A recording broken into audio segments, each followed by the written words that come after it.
Welcome to Deer Head Studios. This is 40 Below Zero, an international podcast about living with multiple sclerosis. I'm your co-host, Nick, and with me as always is my good friend, Terry. We're so glad all of our fellow MS warriors and supporters are here with us, so let's get into it.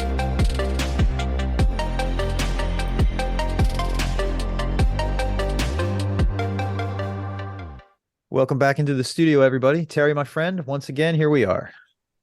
What's going on, man? How you doing today? I'm good. The weather's great down here. It's 74 degrees. So what is that, like 20 something Celsius? It's beautiful out. Is it? I don't know. I'm not good with that stuff. Yeah, Nick, why don't you tell me what is it? Celsius, please. Again, you're making me do math. I'm not doing it. All right, we're good. So this week, I thought we could talk about some news that I got in a general email from the MS Society, from the National MS Society here. And do you get articles from them every month, or is this just? I signed up for be part of their newsletter, so a lot of stuff is pretty common in the MS community, like stuff we all know. But they always have tips and helpful stuff. But this one's a big one. Okay, yeah, I'm curious because I don't know if it's the same as in Canada and the States. You know what I mean? Well, it might be because this is the Global Summit Review for opportunities for strategic collaborations to speed pathways to MS cures. Okay. So the first ever Pathways to Cure Global Summit was held in New York City in early May 2023, convening nearly 200 participants from 15 countries. The goal was to review recent scientific advances in the stop, restore, and end pathways, refine the pathway roadmaps, develop a strategy for collaboration. That's a lot. That's a lot of stuff they're trying to do. Yeah, so it's global. So I'm pretty sure this should be also mentioned in the Canadian MS Society. Quite possibly. 15 different doctors from different countries? They had doctors, they had CEOs of pharmaceutical companies, and they had people who are affected like you and me. So it was a lot of people involved. Okay. And when you get 200 if you get 200 people who are solely focused on one goal, that's a hell of a collaboration. So in this summit, is there anything, we're going to go through it, I'm sure, but is there anything new that I wouldn't know? Well, they talk a lot about how to approach it, approach it being how to think about how they're approaching the disease. Because remember early on when we did I think it was episode 2, you and I did DMTs, and I talked about the escalation model. Yes. Just to bring everybody back up to speed, the escalation model is when you start, I don't want to say weak, but when you start least harsh medication, I guess, and then you go up and up and up as you need to the strongest. But now they're changing that mindset, and neurologists are hitting MS with a sledgehammer, so to speak, very early on, and they're seeing great results, and people are tolerating it well. So that's part of what this summit was, to talk about how, if that's the best case, and if they should continue that way, and just generally collaborating on ideas. But what is new? I don't know. Let me read down. I scanned through the article, by the way. I didn't go into it in depth, but I did scan through it. And you know what I like about it is that they are really targeting, and they really are confident that the cure is, I know it sounds silly because we always say this, the cure is coming, the cure is coming, but I know it sounds silly and I want to believe it. And they say they're in the final stages of figuring it out. And you're like, oh, what have they figured out so far, for the next step to come? But the way they sound, and it just seems like this summit was bringing everything on, is bringing everything up front to let you know what they've figured out so far from all different angles. How can you prevent it? And the good thing about this summit, by the way, is they're giving everyone hope so that your children don't have to deal with these symptoms anymore. And they say all this, and then they say, and whoever's suffering with MS, hopefully we will alleviate their symptoms as well and cure what's going on. So it's cool that they're giving us hope as well, the ones that are already suffering with it, Yep. instead of figuring out how to prevent getting multiple sclerosis. Yep. One of the doctors in the summit had a couple of bullet points, and they highlighted the history of success in treating relapsing MS and the need for more and better therapies for progressive forms of MS and faster ways to detect benefits in that progression. So we're really in a good spot now.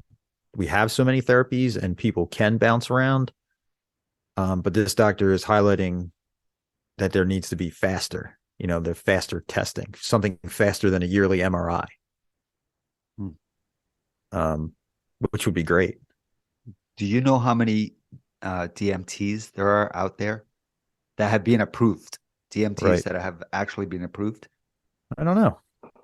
Over 30. Oh, damn. Okay. I had no clue. Over 30. Wow. And they're all young. They're all early, like they're still new. Hmm.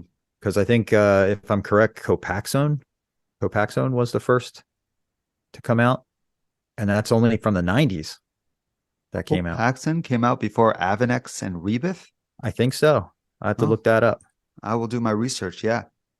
But yeah, I'm going to say the last 20, probably in the last 5 years, maybe 8, 10 years the most. Hmm. So we're advancing at like light speed on this. Hmm. Yeah. And also, again, in the summit, I just feel like they're re-emphasizing what they know. And I'm not Hmm. saying that's all they're doing. I'm sure there's more to it, but they're re-emphasizing about the mono Epstein-Barr virus Hmm. and how that is a big trigger. Yep. And yeah, a lot of people, I don't know, we've talked about this before, I'm sure. The Epstein-Barr virus. I had it. I had a bad Same. attack with that. Yeah, okay. The Yep. mono, the kissing disease, and all that stuff. Yeah. Yep. So just to correct something, according to Google, in 1993, interferon beta became the first drug federally approved for MS. So that's the original. That's the OG, interferon beta. Interferon beta is also Avonex and Rebif. They're There both you go. interferon beta. So I don't know if those companies were the first, but yeah, I was on that for sure. Okay. Okay. I thought Copaxone was new, but just because I've never heard of it. Yeah. Yes, there's a lot of doctors for this. But it's cool Yeah, it is cool. because the summit really bringing everything that's known into one. You know what I mean? Hmm. Yep. So many different views. And they're really yeah, I'm reading here. It says key gaps and opportunities include uh, there is a need to determine other MS risk factors for underrepresented populations. Uh, let's see. Existing cohorts and opportunities to find more first degree family members and twins in whom only one has MS, and they represent opportunities to study pre-symptomatic MS. So that's something I didn't even think about. You have a set of twins and one has MS. What's the likelihood of the other one having MS? I didn't even think about that. I'm hoping they're doing research like that, like all types of research. Yep. Epstein-Barr virus vaccines are in development, as are antiviral medications. It will be important to consider whether and how to deploy these strategies aimed at preventing or treating MS. So you're right, with the Epstein-Barr, they're looking at how to curb that, which may curb MS. And a lot of people say, "Oh, I've never gotten the Epstein-Barr virus. I don't know what's wrong with my mouth Mhm. today." But the thing is, you might get it. It might be a mild form of it that you Right. don't even know Or you might be a carrier. You might just that have you it. might be a carrier. Yes, you're right. And let's see and then of course the role. This is the big thing now. the role of the gut microbes in MS initiation and ongoing disease. So now they're figuring out how they're really highlighting how much the gut plays in all of this. It's about time. They mentioned uh, secondhand smoke, Mm-hmm. growing up with secondhand smoke and blah, blah, Yep. blah. So it just makes you think, man, there's so many different factors. Yeah. And what are the, so you got to, so if you're predisposed to all these things, you have to imagine how many switches have to flip on to activate it. You have to have this, and you have to be born in this region, and you have to have the Epstein Barr, and you have to have a fever over 105, and you have to have some traumatic thing. It's like on and on and on.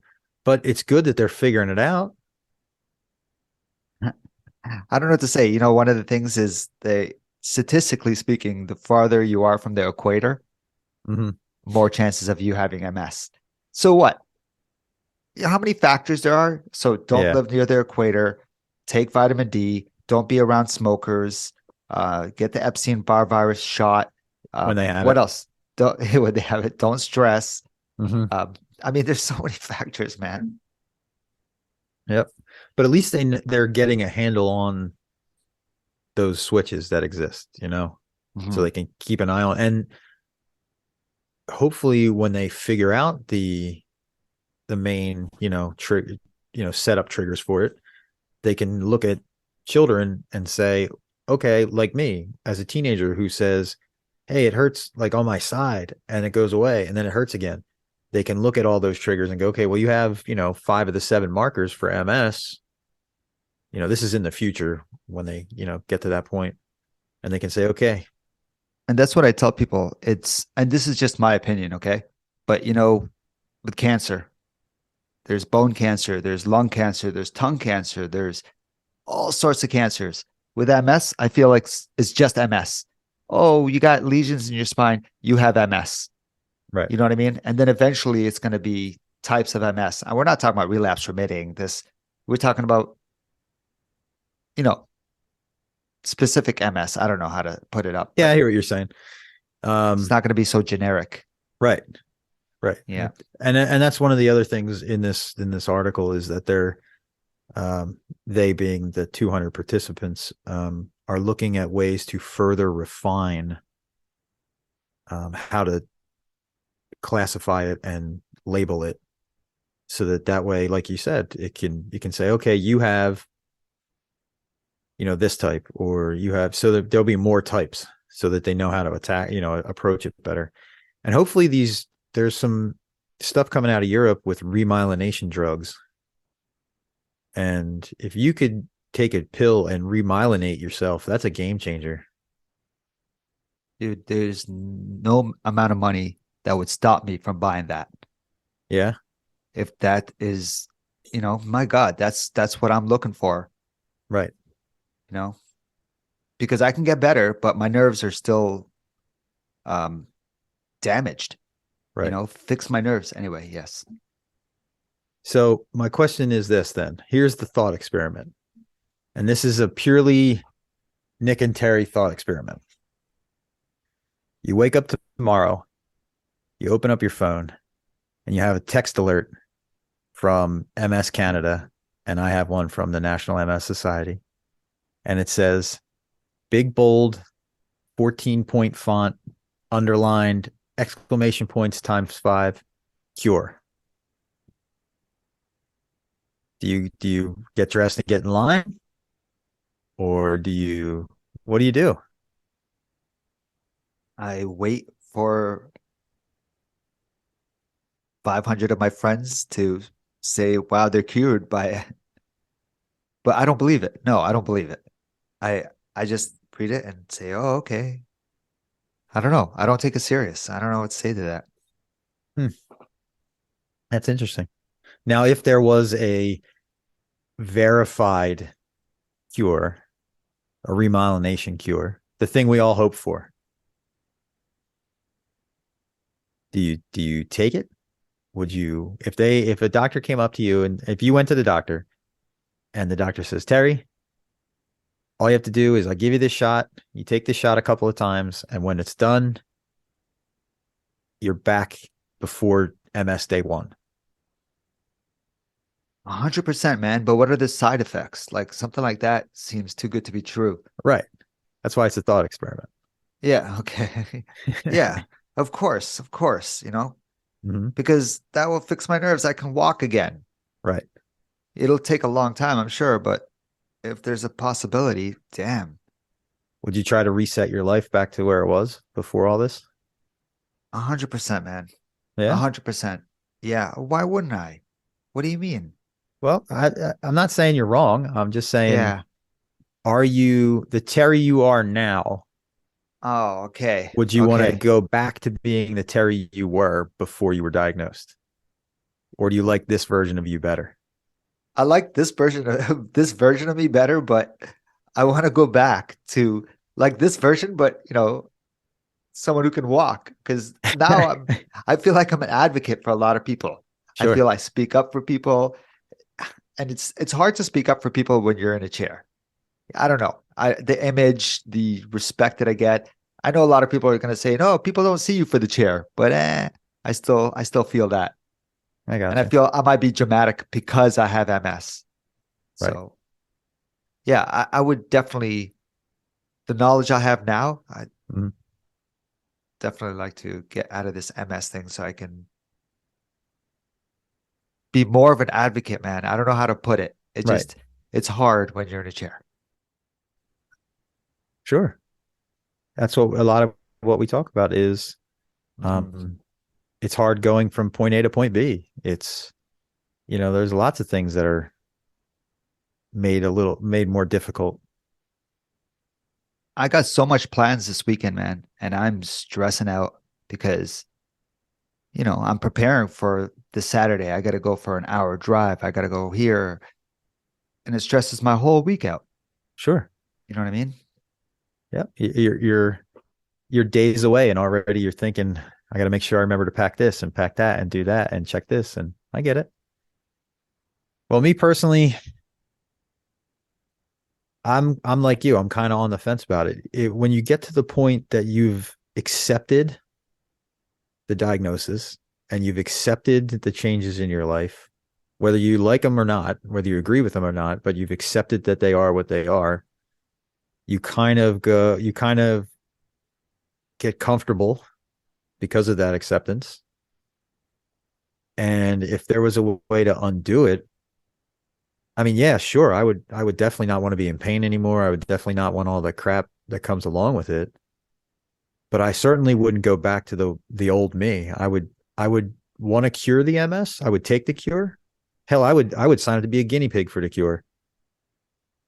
But I wouldn't go back to being the me I was before it. I would use the perspective to be a completely different version of the me that could walk without assistance. Okay, I understand that. Mm-hmm. Yes, of course. So here's what goes through my mind. I am okay. I think I'm damaged. Whatever I have, but I Mm-hmm. have adjusted and I've accepted it. I've adjusted it and I'm fine. I'm very comfortable in my life. I have done what I needed to do. I have adjusted what I needed to adjust to make things more convenient for me. So I'm okay right now. So when someone says, "Hey, why don't you do this? It's going to help you. It's going to relax." I'm okay right now. I don't need to adjust anything right now. I'm worried if I adjust something, what's going to change from that? Right. What's what more mm, what more struggles are going to come up from that change? I don't want to do the change. So stop telling me I should do this. I should go to stem cell. Why do you want me to go to stem cell? What if things get worse? I haven't heard enough good things about that. That's another topic, I'm No, sure. you bring up a really good topic. People often look to stem cell replacement as a cure. Mhm. And I don't see it that way. I've done research on it. I mean, anybody who I would think that anyone who takes that seriously Now, if you're somebody that has benefited and it worked, it's like any other medication. It doesn't work for anybody or everybody. I mean, so I just do, I'm not good with the side effects, man. Do you remember the CCVI test? I think I No, said that right. It's the Doppler test, the two veins here. Did you hear about that? That was a huge thing in Canada. I'm pretty sure maybe because you were diagnosed in the last. I'm not familiar. What is it? What do they do?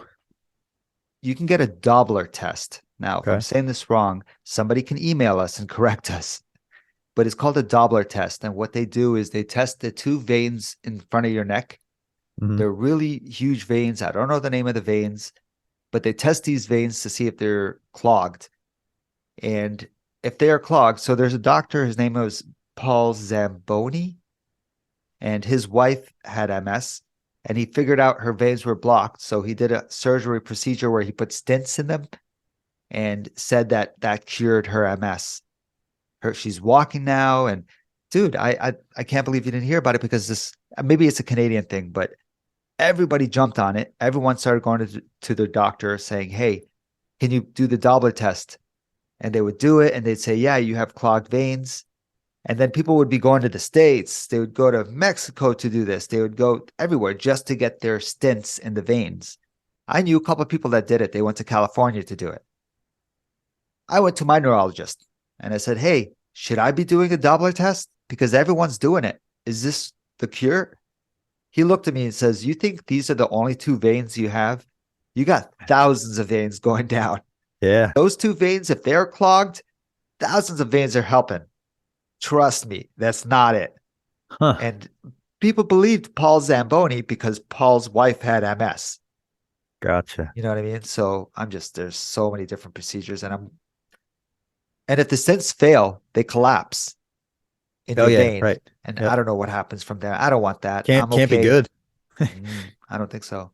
So I looked it up real quick, and it's the abstract on it. It says chronic cerebral spinal venous insufficiency, or CCSVI, has been proposed. CCSVI. Thank you. Yeah, has been proposed as a major risk factor for MS. The aim of the study was to assess the inter-observer agreement between two ultrasound examinations and compare the findings in MS patients. So I mean, yeah, they just looked at your veins and said, huh, funny. Everybody with MS has these clogged veins, which they don't. She did. Good for him for trying, though. Exactly. No, man, everyone was happy. Yeah. Um, yeah, I mean, yeah, of course, if there's, oh, here's the thing. I'd love to do it, but the only thing is, what's the negatives that come out of that? Like, I'm Right. okay now. I'm Right. just worried to try something new and Yeah. it affect my body to the worse, you know? I totally understand because there's a lot of people out there who are looking for the silver bullet magic cure, especially when you're newly diagnosed. Mhm. And I think that's where a lot of the have you tried yoga, kind of the stuff comes from because but it's not.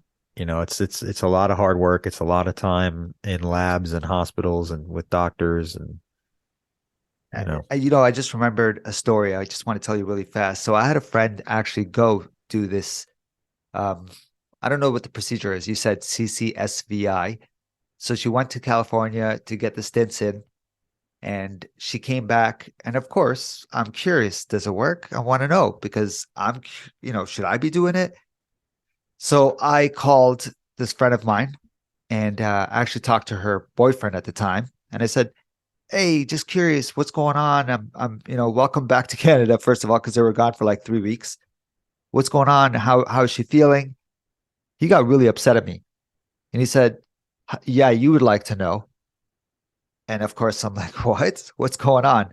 And he's like, "What are you using her as a guinea pig?" He got so upset at me, and ever since that happened, if like you're taking a drug, I'm reluctant to ask you, "Hey, how's it going? Should I be taking this drug?" I don't want to use you as a guinea pig, but kind of. Yeah, So I don't know why he would react like that. Like, of course people are going to ask. She went out on a limb and, I don't you think know, it worked. well, I think the bitterness came out. I think if it was as successful as everybody thought it was going to be, we'd all be pointed that way. But I think that the community of doctors, neurologists found that just like anything else, it's super custom to the person you're looking at, and not everything works for everybody. This is what I was going to say. That might be so those clogged veins, whatever, Mm-hmm. if you put stents in them, they might cure a lot, just like stem cell. You reset your immune system.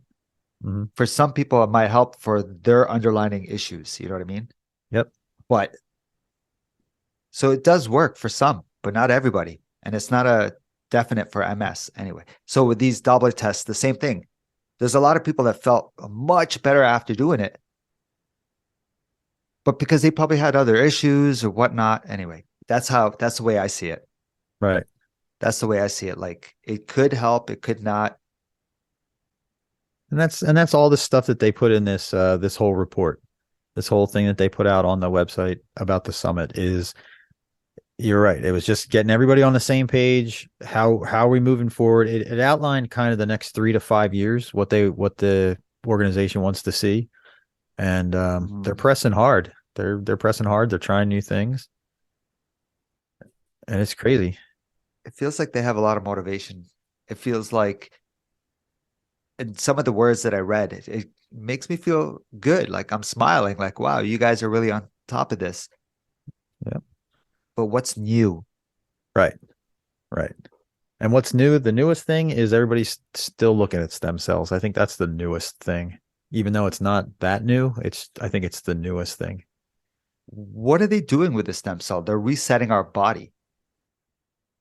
They're resetting our body, hoping that we don't get any more attacks, that it fixes itself.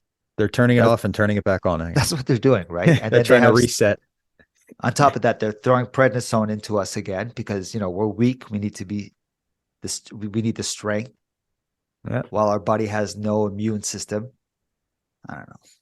Yep. So looking to the future, this summit kind of wraps up by saying the global priorities on critical topics include the Epstein-Barr virus, developing biology-based terminology for defining different stages of MS, focusing on biological mechanisms underlying the initiation of MS, exploring strategies to overcome the obstacles of data sharing. So that's one thing I don't think that I was even thinking about, is how do you even share information with people? You need some kind of central database that people from around the world can get into and share their stuff, so that if you're in Australia and you say like, hey, if you're one doctor in Australia with, let's say 10 patients, and you say, hey, all 10 of my patients do this, and you got to upload that somewhere so that somebody in Denmark can say, oh my God, I have 20 that do that. And then they can start to focus, Multiple sclerosis. Is it the Mm-hmm. same name in other countries? Yep. Multiple sclerosis? Yep. Yep. That's why they have, Because multiple is an English word, multiple but sclerosis. I think when you name it a proper name, it becomes that globally. So in India, they're like, I have multiple sclerosis. You know what I Yeah. mean? Like, I think it's a proper name. Yep. okay. Um, I could be wrong. I only speak one language, and one badly. My Spanish is terrible. We're gonna get Um, canceled. yeah. Underway. So what's going on in the future? Um, the team's updating, blah blah blah. Let's see. It says, all right. So at the end, all right, here we go. Australia, Canada, Denmark, France, Germany, Italy, Spain, the UK, and the US were some of the people in attendance. Some of the 15. Nice. You were there. Nice. I was That Paul there. Zamboni was Italian, by the way, from Was Italy. it? I just remembered. Yeah. Yeah. And then like I said, they're coming up with a big database, which is good because everybody's got to be, once everybody refines it, define it, refine it, and then when they go forward all on the same page, that's going to be huge. That's going to be big. Yeah, That's why we that's why we hope. That's why we stick around, right? of course. Of course. I like the attention it's getting. Don't get me wrong. I love the Oh yeah, attention it's getting. You know, that's why we're all I doing it. as long as it's not a money scheme or, check out this book, it'll cure your MS, you Now, know. no, it's But these summits are great, yeah, But I just want to know what's new. I right. feel like it's always a summary of what they've learned so far. And the Epstein-Barr virus, I heard this is the most logical thing to me is if we have the antibodies, Hmm. they test me. They're like, oh yeah, you did have the Epstein-Barr virus. That could have been the trigger of MS. They take these antibodies, make a vaccine, and people prevent getting MS through this vaccine. That's the most logical thing I've heard so far.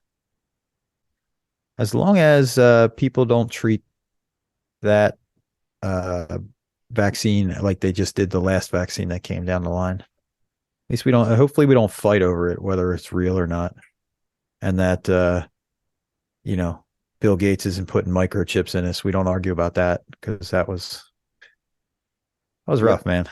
that was crazy. So hopefully people go, "Oh, you have a vaccine for that? I'll take it." I thought it was wild when my daughters got the chicken pox vaccine because that wasn't something that I had as a kid. You never had the chickenpox vaccine? Uh, Chicken pox vaccine didn't exist when I was a kid. You just got chicken pox. Oh, my bad. Yeah, yeah, you're right. There was no shot I for don't it. have any kids to know. Like, I'm not up to date with this stuff. Right.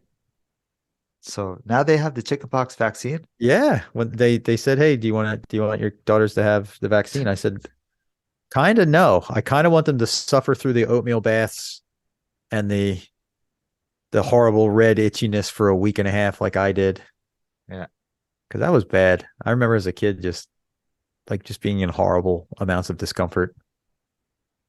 I Oatmeal got it, but baths. I don't remember. No, I don't remember that. But no, they got the shot and Yeah, so yeah. You're terrible. but as Just far joking. as the reason why the Epstein Barr is coming to the forefront is because there was a study that came out, and I'm trying to find it, um, that linked it, that said, yeah, that's that's a big one, Oh, it was huge. It was all over Canadian MS Canada. Their website, that some discovery has been made where they're linking it together. yeah. That's more stronger than the stem cell. I don't know how to put that.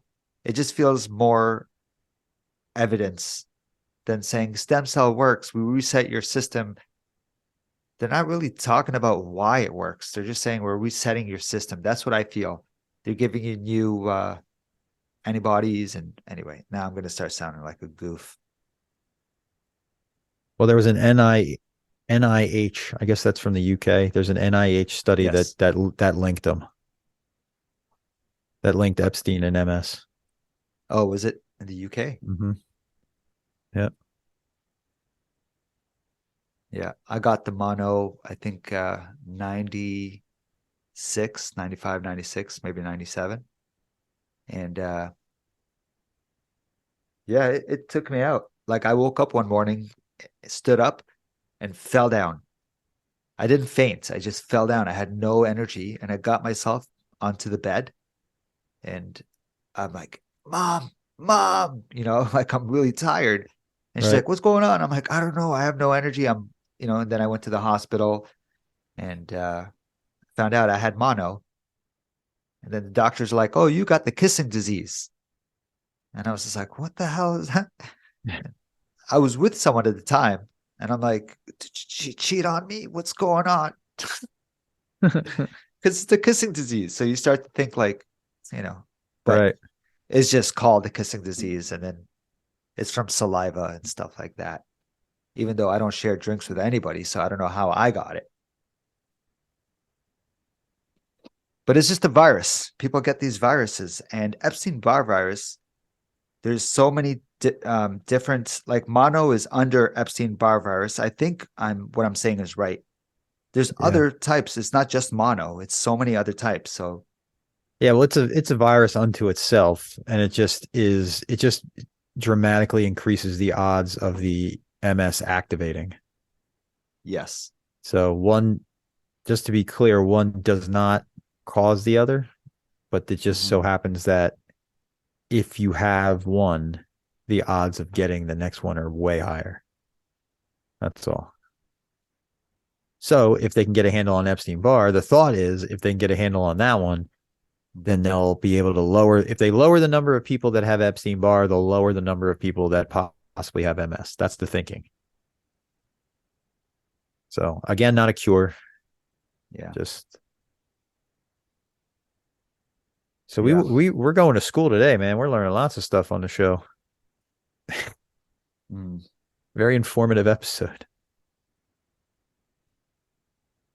Yeah. Always But hard yeah. to talk about with this stuff. Mm-hmm. And that's all this, the summits and all this, it all comes out of World MS Day, which was on the 30th, which also happens to be my birthday. Happy belated birthday. Thank you. Are you a Taurus? No, Oh, you're Gemini. lucky. Okay. I heard more Tauruses get MS than Geminis. Get out of town. That's No, you're just making I stuff don't up know what now. I'm saying. You're making it up. It was in the summit. No, I'm just joking. I am making it Yeah. up. It's really it's it's really hard like to there's so many facts out there and Yeah. I just don't know what to follow. I don't know the stem cell, the Epstein-Barr virus. What else? Yeah. Vitamin D, magnesium, just too much. I remember I was doing a speech in University of Toronto one day. It was an awareness speech for the MS Society. And I was diagnosed, I think, 3 years, just 3 years. And a guy came up to me after the speech and said, "Love your speech. Thank you. I need to tell you something. Vitamin D has changed my life."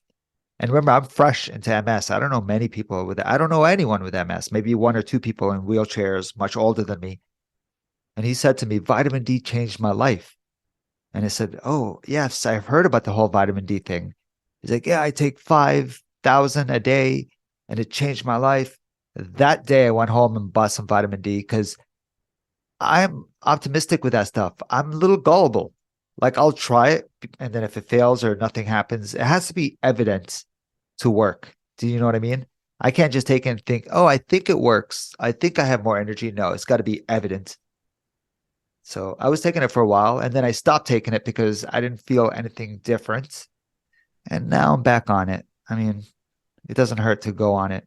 Magnesium, vitamin D. Do you feel anything? No, I don't. Yeah, see, that's the that's the hang up for me with all these things like vitamin D and all that stuff is like once once you start it, I get into this mindset like I don't feel any worse, but if I wasn't taking it, would I be worse? And that's the hang up, and that's with any even medication. I have Ampera for walking, and when I don't take it, like if I miss a dose or two, I don't feel any different. So I say, is it doing anything? So the drug you're saying is Ampura. Yeah, I have a different version down here. In Canada, it's called Fampura. Yeah. How Well, do what it, we have to be different. Have you dude, not figured out that the US has to it be makes different? no sense to me why they would, anyway. So Fampura, I was on it and I Mm-hmm. was like, "Oh, it's not doing anything. I don't think it is. Is it?" And maybe I was on it for 2, 3 weeks. I don't think it did anything. And when I got off of it, it Mm-hmm. was doing something. Ah, see? 100%. Because while I was on it, because you don't realize it's doing anything, because while you're on it, the change is very subtle. It's Mm. not like you wake up and you're running. But I remember doing a transfer And literally, as I'm transferring, going, my legs are moving a lot easier. And it was Huh. almost like I was walking with the assistance of holding these bars, right? Right. And then when I came off of it, I think within 2 days, I feel like I got worse. Mm.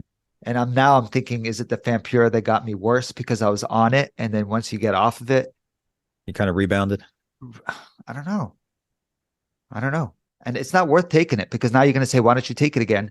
Dude, I don't want to be on medication that's, first of all, I'm depending on the pharmacist to always give me the medication because they're like, let us know when you want us to order more. I don't want that. I want a year's worth of supply. Right. I don't want to Right. have to. That's something else. I never understood why I needed, if I was prescribed a medication that I'm going to be on for the rest of my life, why do I need refills? Why don't you just write the script like that just says like for Nick forever. Yes. Yeah. Yeah. Crazy. So if I'm taking a bladder pill. It's called Merbitech. I don't know if you heard of it. I don't know Mm-mm. if it's doing anything either. But anyway, Uh, I'm taking it. It's one pill a day. It doesn't hurt. It doesn't do no side effects, whatever. And so what's the load in time on it? Like how long you've been taking it? I've been taking this now. There's a history with this one. I've taken it like 3, 4 years ago. It did nothing. I stopped taking it. Uh-huh. And then my doctor's like, hey, do you want to try it again? And I'm like, yeah, why not? So I've been taking it for 7 months now. Okay. It's supposed to control my bladder more, a little more strength. Okay. There's other pills that people might take. Like there's one called Vesicare, but all these other drugs create constipation, create this and that. Oh, The one I'm on is the most natural you can. I don't know. This is what my neurologist says, and I'm right. believing him like he's God, right? So I take this and nothing, but I take it because it doesn't harm. But the thing is, they give me 1 month worth. Mhm. After 23 days, my anxiety starts because I'm like, oh my God. And it's happened to me once where I'm like, I need it. And they're like, oh, we won't have any till next week. I'm like, but I got 2 pills left. And they're Wow. lucky this isn't mental, bipolar medication. Oh yeah, right. It could be way worse. It could be way not way more important, but you could suffer way more side effects or harm if you don't have it. I get what you're saying. So my anxiety goes and I'm like, I have only 2 left. And anyway, and I don't like Yeah. that feeling at all. Mm-mm. I don't like that feeling. I don't like that feeling that I have to chase to get my medication. And Yeah. Yeah. yep. And that has so two very similar things have happened to me with my actual DMT. Um, the pharmacy, the specialized pharmacy did not ship out my Abagio in time once. So I was on Abagio and I said, hey, I'm coming up to like I have a week's left. So you tell me to call when there's a week. So I did. And then the week go, oh, we shipped it. And I'm like, okay. And then, oh, it's hung up you know, in the mail. So I went 2 weeks without Abagio. So that was rough. Before that, when I was on Copaxone gets shipped and it's temperature controlled. It has to be cold or it spoils. So I had my Copaxone shipped out and it came FedEx. I think it was coming at the time, but I missed the delivery or they couldn't find my address or, just the normal stuff that happens with normal packages. I ended up having to drive 45 minutes to the shipping facility. Like I'm in the warehouse with the trucks and I'm like, I have to have this medication. And here it's spoiled. The dry ice had run out by the time I got to my package. So I had to call and they had to, ship out another one, overnight it and stuff like that. So it's no joke. Yeah. I would lose my shit. I Like was, just I listening did. to you, my anxiety, like I cannot deal with Yeah, that stuff, man. right. So I was That's telling why medication has to be 100 for me to be on it right. because of that reason. Yep. Yep. Especially temperature controlled stuff. And if you are somebody who also has diabetes, I believe some diabetes medications that some injections are in the fridge, so they have to be temperature controlled. So just another thing to think about, you know, just another thing to worry about. I have a question about the summit. Sure. You said that there's people from around the world, there's pharmaceutical teams, there's doctors involved, there's so when you said pharmaceutical teams, what concerns me, and this is just curiosity, okay? Sure. A lot of people in this world, they say, oh, they'll never cure that never cure that illness because the drug world, you know, they make a lot of money. Right. Pharmaceutical team, or not, you didn't say pharmaceutical team, you said CEOs. CEOs. And did you say that there's people from the drug world there? Like, Well, that's the rep- CEOs from drug manufacturers. okay, Yeah. okay. Do they want to cure too? They want to help cure MS all of a sudden? I'm not saying that they're against it. Okay. I'm just this is what I get from the whole world saying, there's a lot of drugs made, a lot of money made out of these drugs. Why would they Yeah. want to cure a certain illness? And then all of a sudden they're part of this summit. I'm just like, what's going on? Yeah, I hear what you're saying. That is a very valid concern that a lot of people have, and there's a number of people that even take it one step further and turn it into a theory. And they say, well, of course, you know, ABC Tech is in on it because they want to make sure that everyone stays sick, you know, like They're not going to sabotage. I I don't think so. And I'll tell you why. Mm. Because yes, there are billions of dollars and trillions of dollars to be made, but there's even more money in maintenance medications. So if it would make more sense to say to Nick, you know, to me, they would say, hey, you're going to be on this medication for the rest of your life and it'll keep your MS in check. Or they're going to say, hey, this is a cure that we have, but you need to take this other medication to make sure it doesn't come back. Because if there's a disease where it shortens your lifespan, which MS does not, but if there is a disease that shortens your lifespan, wouldn't it make sense for the pharmaceutical company to cure it and keep you on a maintenance med so that you can live way longer and they can get way more money out of you? So now you're making me realize that they want to be the first to create that. And that's why they're getting involved in everything. I believe so. That's another theory. That's great, That's actually. yeah, and the all theories, but my personal belief is that the pharmaceutical companies want to cure it, but they want to cure it so that you have to be on a maintenance med because there's a lot more money in keeping me alive for a lot longer than there is the alternative. Very logical. That's my take on it. It makes sense why they're there. Because I was like, Mm-hmm. why are they there? Why are they so but they want to be the first. Anyway, Yep. that's just opinions, obviously. Yeah. Yeah. And if I was the CEO of a pharmaceutical company, that's how I would approach it. I would say, let's cure it, but let's get a maintenance med too. Mhm. So Insulin. exactly. Yeah. Um, and also human beings have so many issues that if you cure one of them, humans aren't cured of everything. So yeah, you're right. You're right. Of course. There's a lot of things to put You're medicine right. into. So insulin, I know we're going off topic. This is not Right. about MS, but insulin, I heard the needles in Canada, needles are not free. They got to buy their needles to inject the insulin into them. I don't know about that. I don't So know. I have a friend that a long time ago, and she was I hate to say it, guys, she was reusing needles because she couldn't afford them, and everyone's like, no, you should not be doing that, and people were buying her needles so that she wouldn't be reusing them. It was pretty bad, but anyway, if anyone else knows about this, it would be great to let me know because I'm curious. When we get needles for our medication, so we get Avonex and they give us the needles. Uh-huh. Well, obviously, never mind. I just answered my own question. Just ignore that.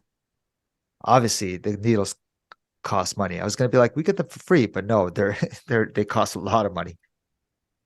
Insulin is free. but the needles, Is it? isn't it? I'm No, pretty. no way. There's no way it is.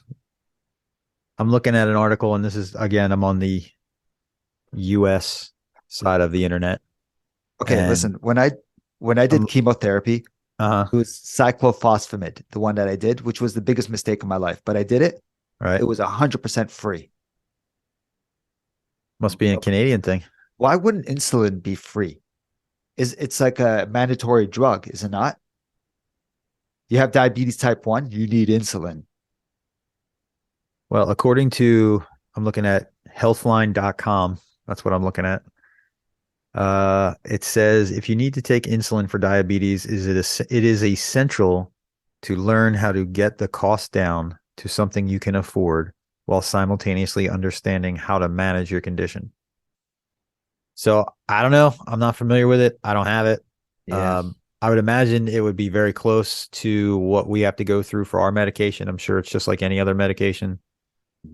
But I do know there was a big fight in the US over the price of EpiPens, to reverse allergic Mhm. reactions, anaphylactic Yeah. allergic reactions.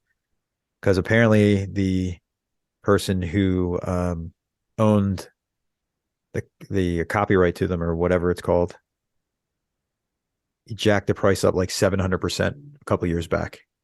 It went from being like $35 a pen to like $450 a pen. It was wild. And he ended up going to jail Yeah. for price gouging. He did. Yeah, I think so. Okay. Have you ever owned an EpiPen? Yeah, I had two of them when I was little, but I grew out of them. I used to have to carry my friend's EpiPen when we would go on field trips at school. And his mom was like, if he gets stung by a bee, jam this into his leg. And I'm a little kid, like I'm 8 years old. Like I have to be an EMT on a field trip to the amusement park. I would I would constantly be like, "Did you get stung now? Can I do it now? Did you get stung?" I did. Stab him anyway. I did. We were walking back to the bus. I was like, man, is that a bee sting? And I was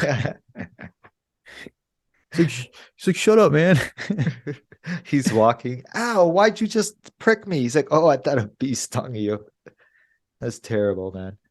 I do you think that every household should carry an EpiPen? No, only people that need it. I don't think. But you don't know if you need it till you need it. Yeah, but that's why. It's like a first aid kit.